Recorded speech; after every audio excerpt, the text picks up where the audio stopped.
வணக்கம். எங்கள் புதிய எபிசோடுக்கு உங்களை வரவேற்கிறோம். இன்றை நாம் சத்தமில்லாத சலங்கை என்ற அற்புதமான கதையை பேசப் போகிறோம். ஆம், இந்த கதை மிகவும் சுவாரஸ்யமாகத் தொடங்குகிறது.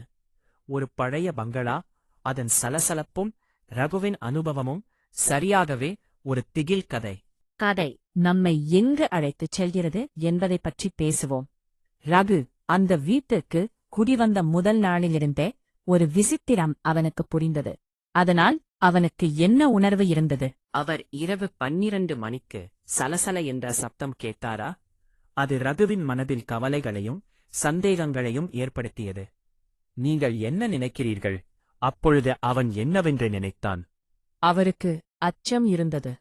மெழுகுவர்த்தி ஏந்தி மாடிப்படிகளில் ஏறும்போது அவன் கண்ட பழைய மரப்பெட்டி எவ்வளவு முக்கியமானது. இது ஒரு திருப்பத்தை ஏற்படுத்தும் நிகழ்வாக இருந்ததா?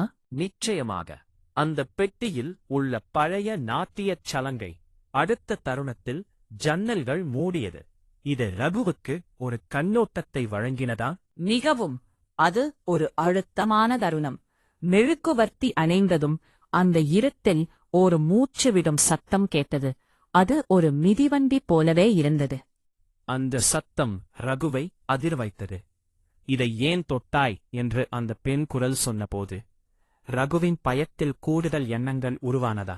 முடிவில் மறுநாள் காலை ரகு காணவில்லை.